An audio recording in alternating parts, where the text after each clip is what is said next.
327쪽에 있습니다. 327쪽.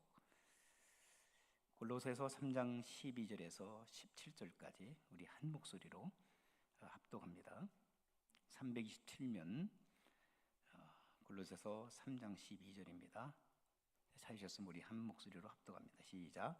그러므로 너희는 하나님이 택하사 거룩하고 사랑받는 자처럼 긍휼과 자비와 겸손과 온유와 오래 참음을 옷 입고 누가 누구에게 불만이 있거든 서로 용납하여 피차 용서하되 주께서 너희를 용서하신 것 같이 너희도 그리하고 이 모든 것 위에 사랑을 도하라. 이는 온전하게 매는 띠니라. 그리스도의 평강이 너희의 마음을 주장하게 하라. 너희는 평강을 위하여 한 몸으로 부르심을 받았나니 너희는 또한 감사하는 자가 되라. 그리스도의 말씀이 너희 속에 풍성히 거하여 모든 지혜로 피차 가르치며 권면하고 시와 찬송과 신령한 노래를 부르며 감사하는 마음으로 하나님을 찬양하고 또 무엇을 하든지 말에나 일에나 다 주 예수님의 이름으로 하고 그를 힘입어 하나님 아버지께 감사하라. 할렐루야. 목사님 나오실 때 주님 앞에 감사 영광 올리며 우리 목사님에게 감사드리는 의미에서 주님은 살아계십니다. 할렐루야. 자, 손을 한번 올리시고 주님은 살아계십니다. 할렐루야. 주님을 찬양합니다. 네.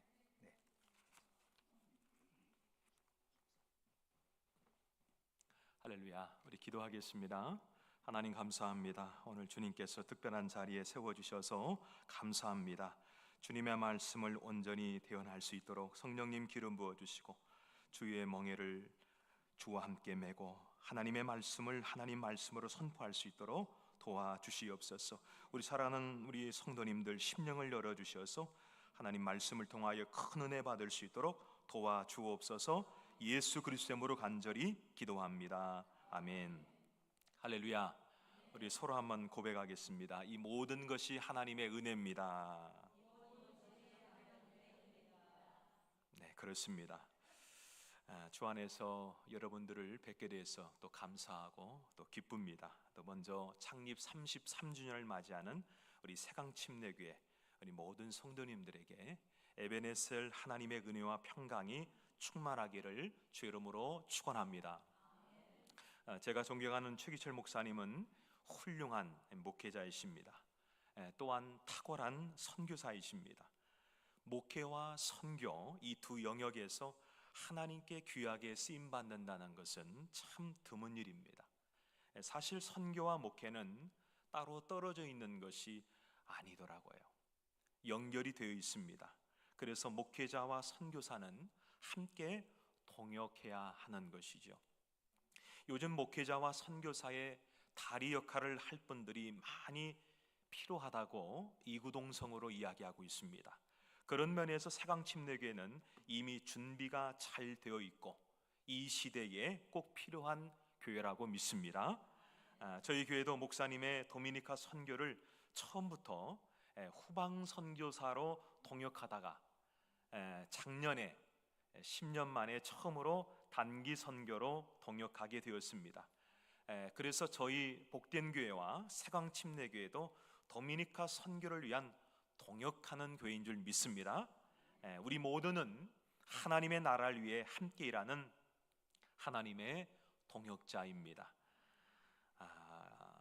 지난 7월 결혼 77전을 맞이한 부부가 있죠. 바로 카터 부부입니다. 지난주 그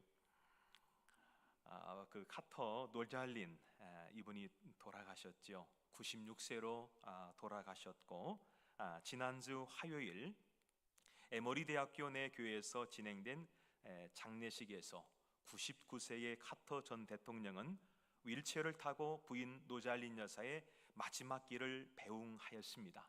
참으로 아름다운 장면이었습니다. 그런데 결혼 77주년을 지난 7월에 맞이했는데 카터 전 대통령은 이런 성명서를 발표했습니다. 노잘리는 내가 성취한 모든 것에 대해서 동등한 파트자였습니다. 노잘리는 제가 필요할 때마다 곁에서 현명하게 이끌어 주었고 격려해 주었습니다. 노잘리니 세상에 있는 한 저는 저를 사랑하고 지지해 주는 이가 있음을 압니다. 이렇게 고백을 했습니다. 그러니까 이 카터 부부는 지난 77년 동안 서로 동역자로 살았던 것입니다. 하나님께서 우리 인간을 창조하실 때 목적이 있었습니다. 첫째, 하나님의 형상대로 만드신 인간이 하나님의 성품을 닮은 자녀로 살아가기를 원하셨습니다. 두 번째, 하나님의 대행자로서 창조 세계를 다스리기를 원하셨습니다. 다시 말하면 하나님께서는 사람을 동역자로 세우기 위해서, 조금 어려운 개념이지만 sonship과 kingship을 부여했다는 거예요. 쉽게 풀어 말하면 하나님의 가족이 되게 하셨고 하나님의 대행자가 되게 하셨다는 것입니다. 무엇을 위하여? 하나님의 동역자로 세우기 위하여서. 그런데 그만 아담이 사탄의 유혹에 넘어가 스스로 하나님이 되고자 하여 영적으로 죽게 됩니다. 창세기 2장 17절 말씀에 네가 먹는 날에는 반드시 죽으리라. 바로 육적 죽음을 말하는 것이 아니고 영적인 죽음, 하나님과의 관계가 깨져버린 겁니다. 그와 함께 sonship과 kingship을 잃어버리게 된 거지요. 이제 예수님께서 하나님과의 깨어져 버린 관계를 회복시켜 주셨고 잃어버렸던 sonship과 kingship을 회복하게 만들어 주셨습니다. 그래서 이제 우리는 하나님의 동역자로서 살아가야 되고 하나님의 나라를 세워가는 킹덤 빌더의 삶을 살아가야 됩니다. 아멘이십니까? 그렇습니다. 그런데 왜 많은 그리스도인들이 주님과 동행하는 삶을 살지 않을까요? 왜 믿는 자가 주님과 함께 동역하지 않을까요? 그것은 바로 하나님의 창조의 목적을 모르기 때문에 그렇습니다. 죄인된 나를 왜 구원해 주셨는지 그 목적을 깨닫지 못하기 때문에 주님과 동행하지 않고 주님과 동역하지 않습니다. 그리고 my way, 자신의 길을 향하여 오늘도 걸어가지요. my kingdom, 자신이 꿈꾸는 왕궁을 세워가는데 온 전력을 다하며 살아갑니다. 그러나 여러분들 기억하십시다. 우리 믿는 자는 주님과 동행하셔야 됩니다. 주님과 날마다 말씀을 통하여서 하나님과 동행하고 말씀을 통하여서 하나님의 은혜를 경험하고 주님과 친밀한 교제를 해 가야 합니다. 주님의 마음을 배우고 주님의 비전을 가지고 살아가야 됩니다. 주님이 원하시는 그 믿음의 길을 향하여 주님의 뜻을 이루며 살아가야 되지요. 에녹은 처음에 하나님을 알았으나 하나님과 친밀한 관계를 갖지 못하고 하나님의 기쁘신 뜻을 향하여 살지 못했습니다. 그러던 그가 무두셀라, 여러분 기억하십니까? 가장 오래 산 사람이죠. 969살. 이 무두셀라를 낳고 나서 하나님과 바른 관계를 세우지 못했던 에녹이 그 당시 나이가 65세입니다. 그때부터 그가 정신을 차리고 하나님과 동행하는 삶을 살게 되었습니다. 하나님께서는 그를 기뻐하셨습니다. 왜냐하면 하나님과 동행하면서 하나님께서 원하시는 삶을 살았기 때문에 그랬던 거지요. 훗날에 그는 죽음을 보지 않고 하나님께서 그를 하늘로 옮겨 주셨습니다. 여러분들, 주님과 친밀한 관계를 세우고 하나님이 기뻐하시는 삶을 살기 위해서는 반드시 주님과 동행하는 삶을 살아가셔야 됩니다. 무엇을 통해서 하나님과 동행할 수 있습니까? 하나님의 말씀입니다. 우리 침례교의 가장 강점이 뭐죠? 하나님의 말씀을 최고의 권위로 두는 겁니다. 할렐루야. 말씀 중심의 삶을 세워가는 것이 우리 침례교의 강점인 것이죠. 그래서 우리는 말씀을 통하여서 하나님을 알아가고 하나님을 경험하고 그 살아계신 하나님을 우리가 체험하는 것 역시 하나님의 말씀을 통하여 우리가 하나님을 경험해 갈 수가 있는 것이죠. 그뿐만 아니라 주님과 우리가 동역하면서 주님이 원하시는 하나님의 나라를 세워 가셔야 됩니다. 전도는 주님의 명령입니다. 선교는 우리가 받은 사명입니다. 할렐루야. 저희 교회 역시 선교를 통하여서 정말 많은 헌신을 하였습니다. 그런데 그것이 전부가 아니더라고요. 하나님께서 엄청난 축복과 은혜를 주셔서 정말 오히려 하나님의 선교를 하다가 우리 교회가 승리할 수 있었습니다. 여러분 교회도 마찬가지죠. 그렇게 열심히 선교하시고 우리 사모님도 또 선교지에서 그렇게 몸도 그렇게 건강한 편 아니심에도 불구하고 그렇게 열정적으로 열심히 선교를 하시는데 여러분들 우리 목사님 사모님을 위해서 격려해 주시고 기도해 주시길 바랍니다. 아멘. 영적 전쟁터에 가는 것과 똑같아요. 시편 20편 말씀을 보게 되면 하나님께서 정말 다윗으로 하여금 그 백성들에게 정말 다윗을 향하여 축복하고 기도할 수 있도록 그 기도의 내용을 주십니다. 그러면서 이제 다윗이 그 영적 전쟁터를 향하여 나갈 때에 온 백성이 그를 위하여 기도하고 격려하게 했습니다. 누구보다도 여러분들 우리가 선교할 때 영적 전쟁터에 가는 것과 똑같은 거예요. 그러면 온 성도님들은 이제 어때요? 영적 지도자를 위해서 적극적으로 기도해 주셔야 됩니다. 저 역시 마찬가지입니다. 오늘 이 강단에서 하나님 말씀을 선포하는 거 역시 정말로 우리가 영적인 전쟁터에 왔다고 저는 믿고 또 그 사명을 위해 왔고 우리 성도님들에게 기도해 달라고 그랬습니다. 부족하고 연약한 종이 여기에서 무슨 말씀을 증가할 수 있겠습니까? 우리 임경철 목사님, 우리 정말 우리 침례교회에 두말할 수 없는 정말 귀하신 분이시고 우리 최규철 목사님 두 분 앞에 제가 어떻게 하나님 말씀 전할 수 있겠습니까?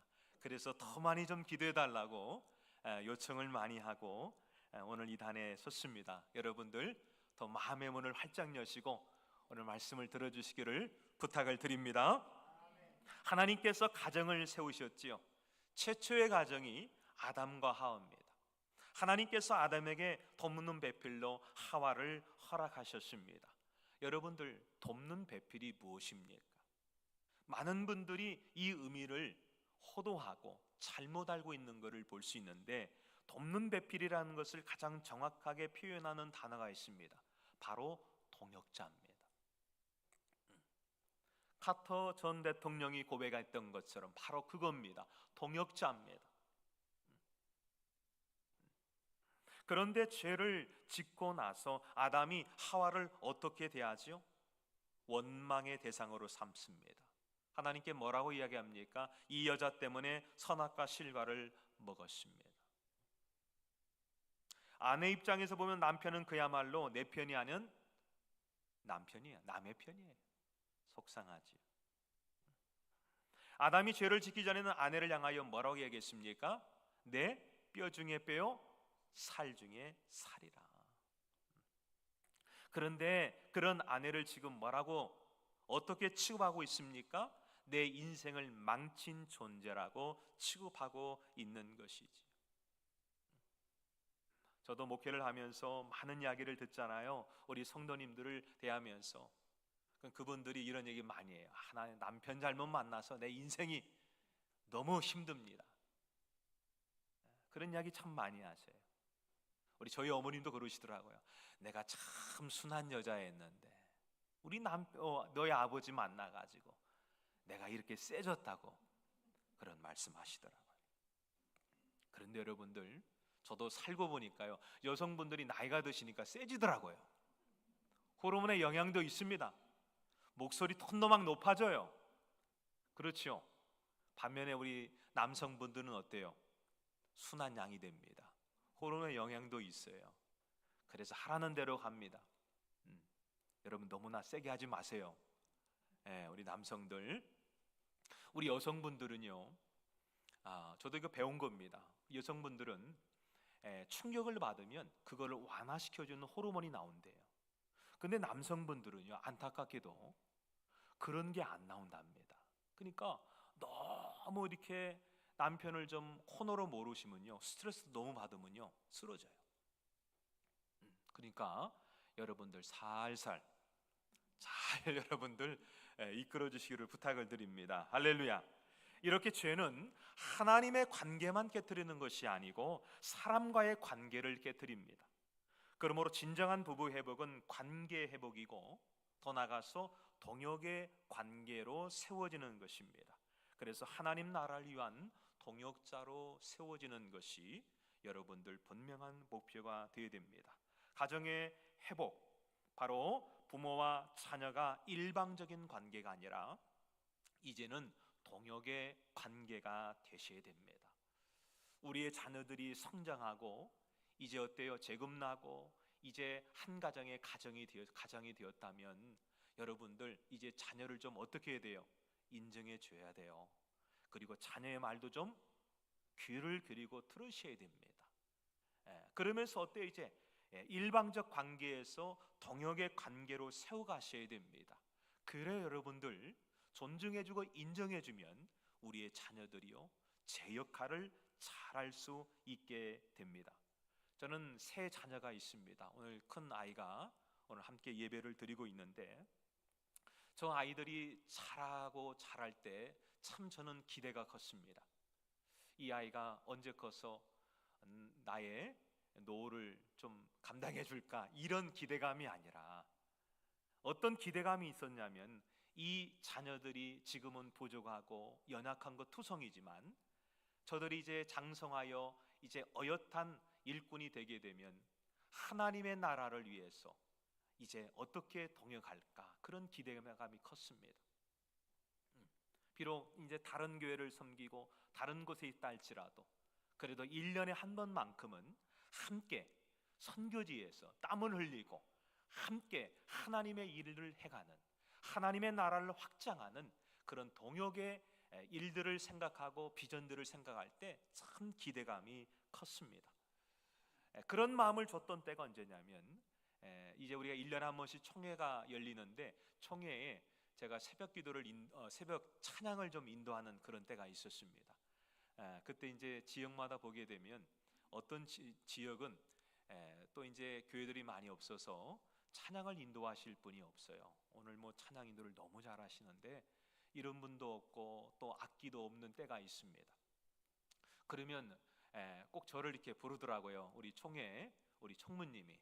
그러면 제가 이제 부족한 또 기타 메어 들고 또 아이들이 또 악기를 좀 다루니까 너희들이 좀 도와줘라, 아빠를 좀 도와줘라. 그래서 아이들이 키보드도 치고 또 바이올린도 키고 또 찬양도 이렇게 부르면서 이렇게 같이 한 적이 있었습니다. 근데 참 우리 목사님들이 그걸 귀하게 여기시더라고요. 그리고 참 많이 기억을 하시더라고요. 또 그런 것 때문에 제가 또 한 지역에 선교를 또 동역하는 또 목회자도 생긴 적이 있었습니다. 이렇게 같이 동역하면서 그런 꿈들이 커졌던 거예요. 그리고 또 저희 지역에 또 1시간 거리에 클락스빌이 있는데 거기에 노인학교가 있습니다. 거기서 설교할 기회가 있을 때 그때 마침 봄방학에서 아이들과 함께 가서 또 아이들과 함께 또 찬양을 하면서 그러면서 야 우리가 한 팀이구나 이런 생각을 하게 되었고 코로나 때에 그때 여러분들 현장에 예배 드리기 어려웠잖아요. 다른 분들이 오기가 어려웠습니다. 그런데 이제 저희 가정이 또 예배를 이제 또 방송으로 또 그렇게 해야 될 상황이었는데 또 저희 아이들이 마침 그때 같이 있어서 한 팀이 되어서 그 사역들을 이어갈 수가 있었습니다. 이러면서 제 마음속에 바로 이 아이들이 나의 동역자이구나라는 생각이 그때 들었습니다. 그래서 일평생 함께 정말 동역하면서 하나님의 나라를 세워가야겠다나 이런 마음들을 갖게 되었습니다. 여러분의 자녀가 여러분의 동역자입니다. 할렐루야. 여러분 한 가정이 함께 하나님의 나라의 동역자로 세워질 수가 있는 겁니다. 우리가 잘 아는 대로 신앙은 관계지요. 하나님의 관계, 그리고 이웃과의 관계입니다. 십계명도 마찬가지죠. 1계명부터 3계명까지는 대신 관계, 5계명부터 10계명까지는 대인 관계 아닙니까?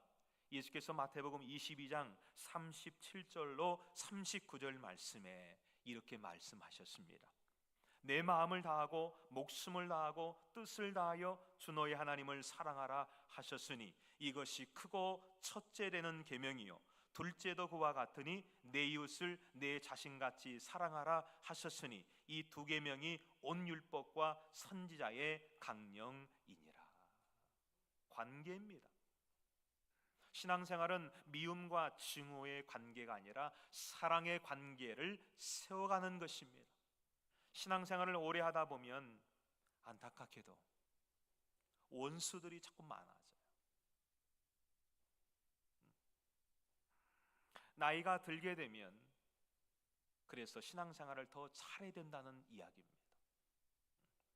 왜냐하면 육신적으로 약해져요. 그러면 나도 모르게 어때요? 부정적인 생각이 많이 듭니다. 그렇지요. 그리고 섭섭한 마음이 어때요? 많이 들어요. 그래서 저에게도 연세신 분들이 많지만 가끔 목사님 화가 나요. 막 그래요. 근데 가만히 들어보면 섭섭함입니다. 섭섭함. 이제 그런 것이 있으면서 어때요? 생각지 않은 작은 일 때문에 자꾸 어때요? 미움의 대상들이 많아지더라는 거예요. 그러나 그것은 하나님께서 원하시는 삶이 아닙니다. 반대가 되어야 됩니다. 신앙생활을 하면 할수록 사랑의 대상들이 많아져야 됩니다. 할렐루야. 더 많아져야 되고 더 축복의 대상들이 많아져야 되면서 화목한 관계를 세워가야 되죠. 하나님께서 아담에게 하와를 주셨을 때에 관계적인 존재가 되었다는 거거든요. 우리는 관계를 떠나 살 수가 없습니다. 관계 때문에 어려워서 이사 가는 분도 있더라고요. 심지어 미국에 오신 분들 중에 너무나 관계가 힘들어서 태평양을 건너오신 분도 있다는 겁니다.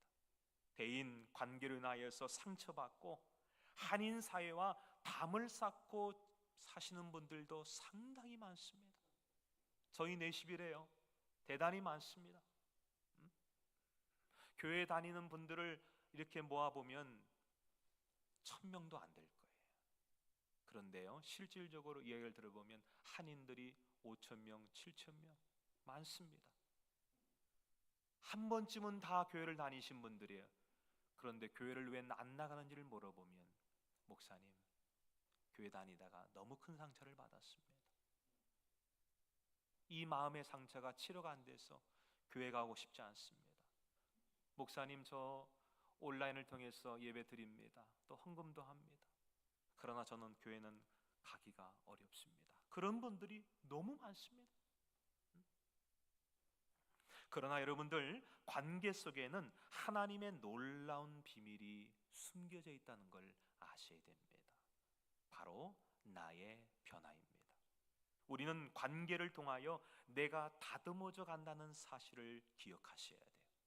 잠언 27장 17절 말씀을 통하여 보게 되면 철이 날카롭게 해서 제대로 된 칼이 만들어지는 것처럼 사람도 사람과의 관계 속에서 제대로 다듬어진다는 것입니다.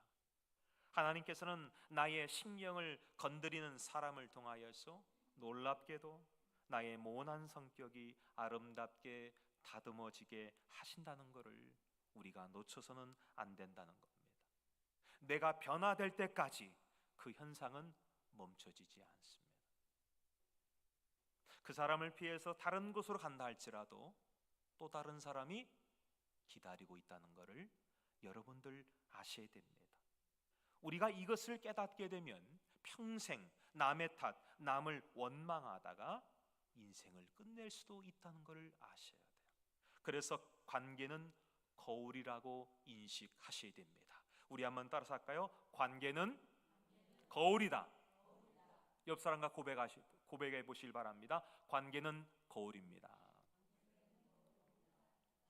그래서 자녀를 통하여서 누구를 봐야 됩니까? 또 어떤 분들은 그러더라고요. 아들을 딱 보면서 넌 어떻게 네 애비를 닮았냐? 마음에 안 드는 것은 다 누구예요? 아버지. 근데 여러분들, 아들을 보면서 누구를 봐야 됩니까? 자녀를, 딸을 보면 누구를 봐야 돼요? 나 자신을 봐야 돼요. 남편을 통하여서 누구를 봐야 됩니까? 나를 봐야 돼요. 내가 내 아내를 그렇게 만들 수도 있다는 걸 아셔야 됩니다. 그래서 우리는 서로를 통하여서 자신을 봐야 됩니다. 요즘 들어 남편이 밉게 느껴집니까? 자녀에 대한 분노가 맥시멈까지 차올랐습니까? 누군가에 대한 생각 때문에 밤낮까지 잃어버리고 밤잠을 설치고 있습니까? 이제 때가 된 것입니다. 끝장날 때가 아니라 어떤 때가 된 거예요? 내가 변화할 때가 된 것입니다. 아멘이십니까? 관계를 통하여 나의 한계를 느끼셨습니까? 내가 더 이상 할 수 있는 것이 아무것도 없습니까? 그렇다면 철저하게 내가 의지했던 모든 것을 내려놓으시고 하나님을 전적으로 의지하고 붙드시기를 주름으로 축원합니다.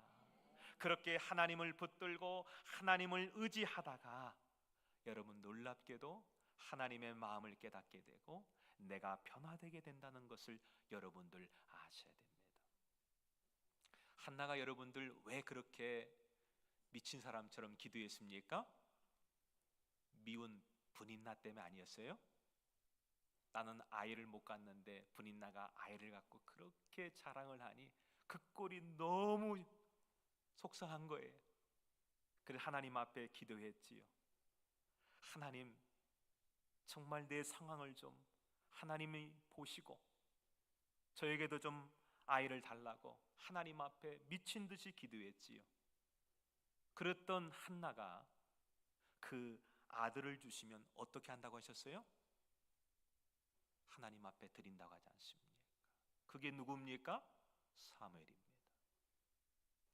처음에는 너무 화가 나서 미워서 하나님께 매달려 기도하는 순간에 계속 기도하다 보니까 어느 날 순간적으로 하나님의 마음을 그가 깨닫게 되는 거예요.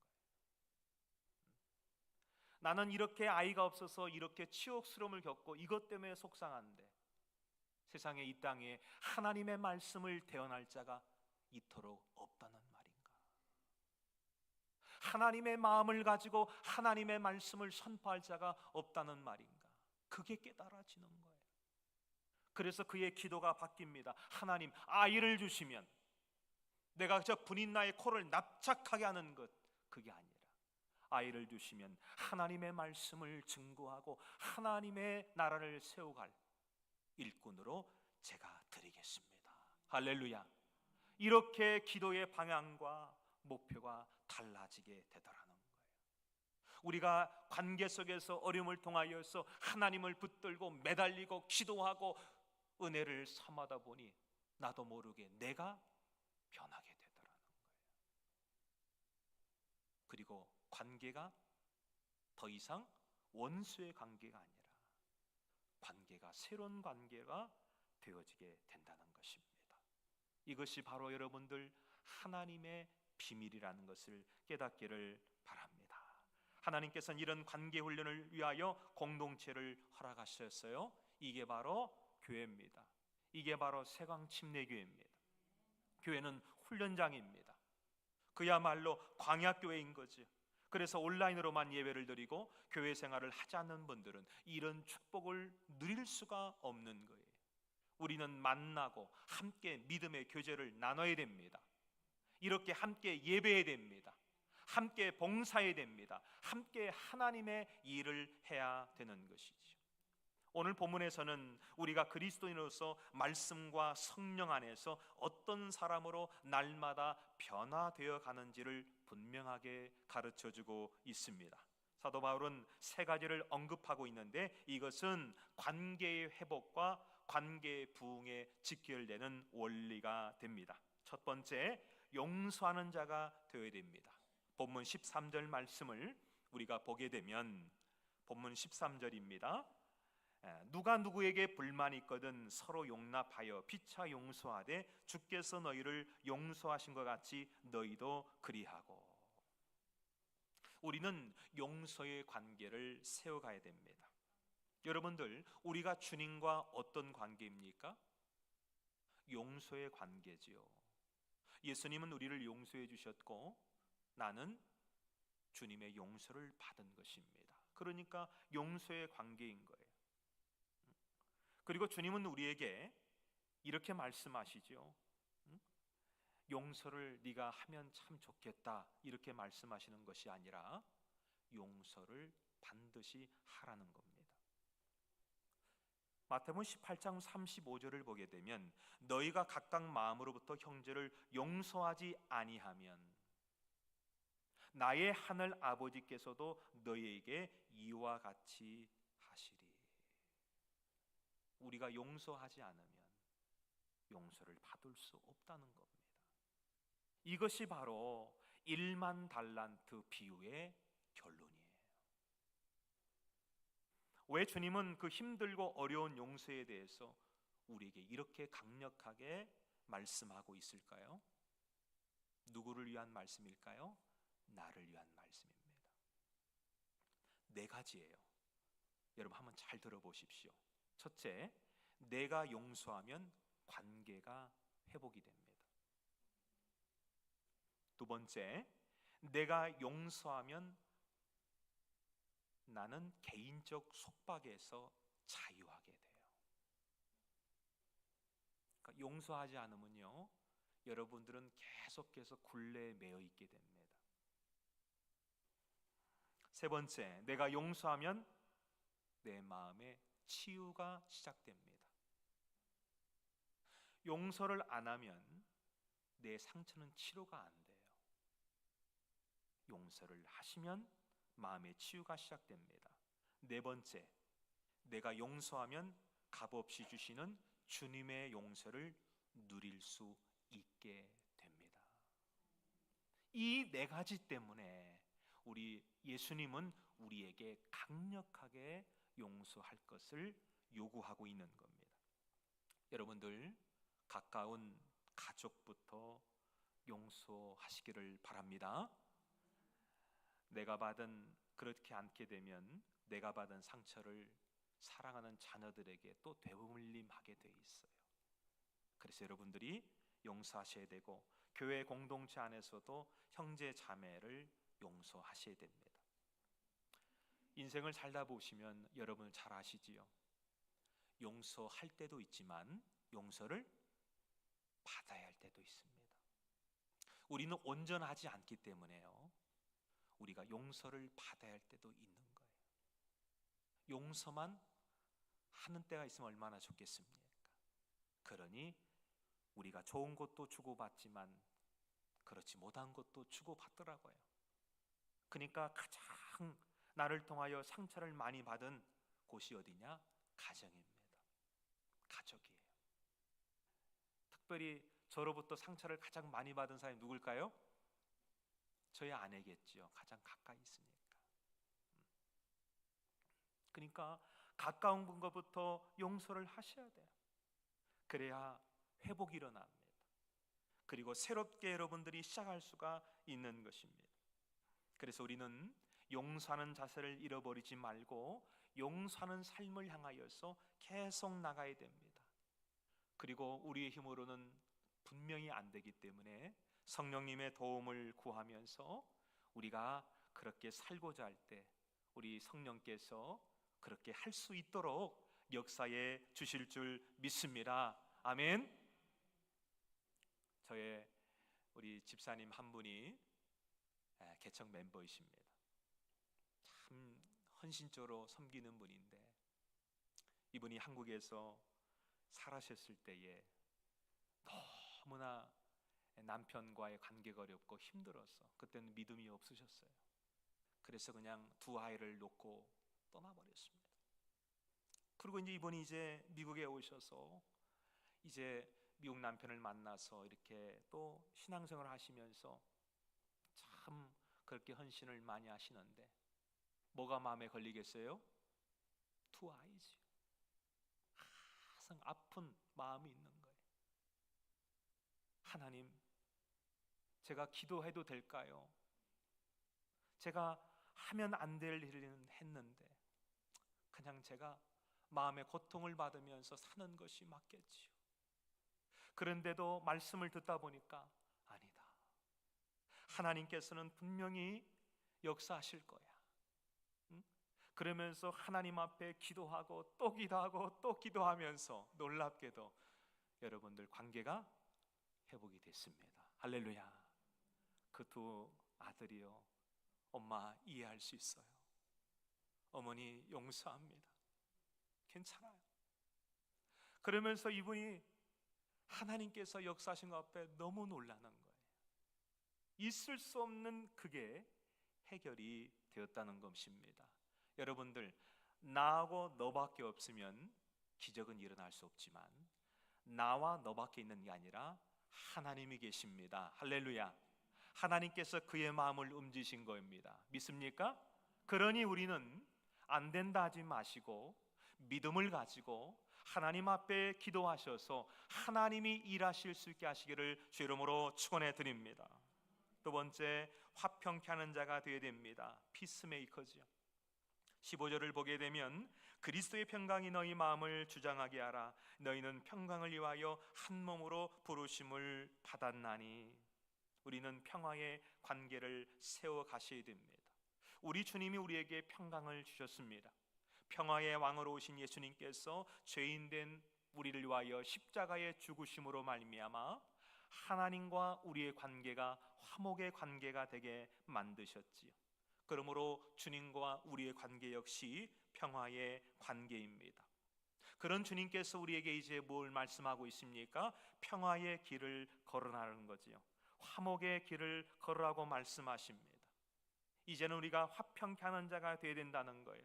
사람과 사람을 이어주는 역할, 좋은 만남과 축복의 교제를 하게 만드는 다리의 역할을 하게 하라는 것입니다. 서로 간의 분노의 불을 꺼주시는 분이 되어야 됩니다.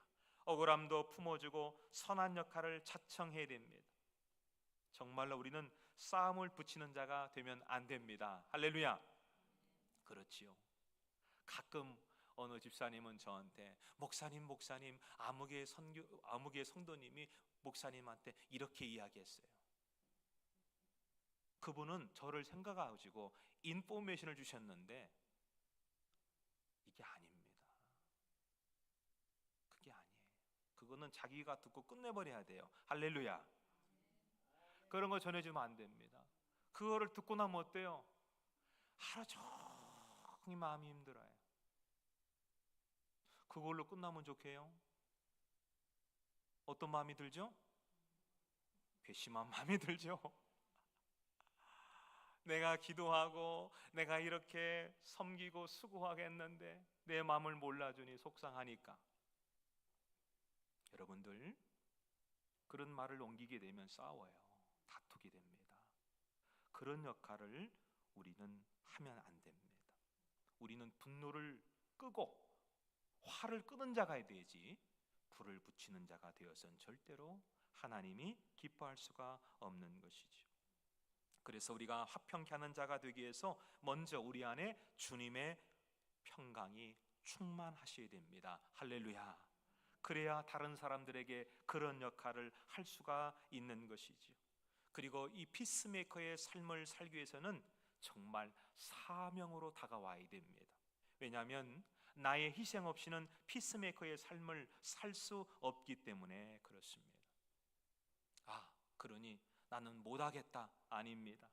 주님이 이미 걸어가신 길이고 우리에게 직분을 주셨고 우리에게 부탁했다고 고린도후서 5장 18절과 19절에 기록이 되어 있습니다. 그래서 우리들은 피스메이커의 삶을 살아가야 됩니다. 사실 여러분들, 이것보다 더 귀한 삶이 어디 있겠습니까? 나 때문에 그 가정이 화목하고 나 때문에 그 형제님의 가정이 화목해진다면, 나 때문에 우리 교회 공동체가 화목이 되고 하나가 된다면 이보다 큰 역할이 어디 있겠습니까? 그러므로 여러분들 오늘 주님의 명령대로 한 분 한 분이 피스메이커가 되기를 주 이름으로 축원합니다. 마지막 세 번째, 우리는 감사하는 자가 되어야 됩니다. 15절 하반절에 너희는 또한 감사하는 자가 되어라. 16절과 17절을 보게 되면 그리스도의 말씀이 너희 속에 풍성히 거하여 모든 지혜로 비차 가르치며 권면하고 시와 찬송과 신령한 노래를 부르며 감사하는 마음으로 하나님을 찬양하고 또 무엇을 하든지 말에나 일에나 다 주 예수의 이름으로 하고 그를 힘입어 하나님 아버지께 감사하라. 우리는 감사의 관계를 세워가야 되지요. 우리와 예수님의 관계도 감사의 관계입니다. 예수님은 주는 감사, 우리는 받은 감사지요. 우리의 죄를 사하고 생명을 주시기 위하여 예수님은 기쁨과 감사함으로 십자가를 지셨다는 것을 기억하셔야 됩니다. 이제 우리가 주님께 감사를 받았는데 이제 우리들은 주님과 같이 주는 감사, 나누는 감사자로 서야 될 줄 믿습니다. 우리가 감사할 때 여러분들 역사가 일어나는 거예요. 여호사밧이 전쟁터 앞에서 감당할 수 없는 동맹국들을 앞에 섰을 때 하나님 앞에 감사의 찬양으로 나갈 때에 하나님께서 역사하셔서 승리케 하셨습니다. 감사할 때 관계가 열어집니다. 관계가 돈독해지는 거예요. 그러나 감사가 없게 될 때 하나님께서 역사할 수 없고 감사 없는 곳에서는 미움이, 섭섭한 마음이 더 커질 수밖에 없는 것입니다. 때로는 자녀들이 여러분들께 어머니, 아버지 감사합니다 할 때 여러분들 어떠세요? 눈물 나게 고맙지요? 그렇지요. 어머니 손을 잡고 자녀들이 어머니 너무 감사해요. 눈물 나게 고마운 거예요. 그러니 어때요? 관계가 좋아질 수밖에 없는 거예요. 아내에게, 남편에게, 부모님에게, 자녀에게 따뜻한 감사의 말을 해보십시오. 묵었던 미움이 다 사라질 줄 믿습니다. 교회 공동체 안에서도 목사님, 사모님 감사합니다. 우리 또 정말 사역자분들에게 또 집사님들에게 감사합니다. 그래 보세요. 힘이 납니다. 더 열심히 섬길 것입니다. 올 한 해 여러분들 시간이 얼마 안 남았죠? 어떻게 하면 올 한 해를 잘 마무리할 수 있을까? 감사로 마무리하는 거예요. 감사의 관계로 마무리하기를 주의 이름으로 축원해 드립니다. 말씀을 맺습니다. 신앙은 관계라고 했습니다. 우리는 관계를 열어가야 됩니다. 관계의 부흥이 일어나야 됩니다. 그래야 전도의 문이 열어집니다. 33살을 맞이한 세강교회가 이웃에게 축복의 통로가 될 수 있도록 이제 여러분들 관계의 부흥을 위하여 집중하길 바랍니다. 어떤 관계? 첫 번째 용서의 관계입니다. 두 번째 화평의 관계입니다. 마지막 세 번째 감사의 관계입니다.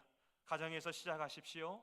우리 여러분들 섬기는 교회 안에서 시작하십시오. 그러면 관계의 부흥이 일어나고 서로 동역자가 될 줄 믿습니다. 그래서 세강교회가 수많은 애틀란타 영혼들을 주께로 인도하고 세계 열방을 주께 드리는 세상의 빛과 소금이 되는 귀한 교회 되기를 주 이름으로 축원해 드립니다. 기도하겠습니다. 주여, 우리 모두가 주님을 닮아 용서하는 자, 화평케 하는 자, 감사하는 자가 되게 도와 주시옵소서. 우리 세강침례교회가 용서하는 교회, 화평케 하는 교회, 감사하는 교회가 되기를 원합니다. 이제 모든 관계가 열어지고 관계의 부흥이 일어나게 하사 전도와 선교의 문이 활짝 열려 부흥의 역사가 일어나게 도와 주시옵소서. 우리 모두가 하나님 나라를 위하여서 서로 동역자가 되게 도와 주시옵소서. 감사드리옵고 예수 그리스도의 이름으로 간절히 기도합니다. 아멘.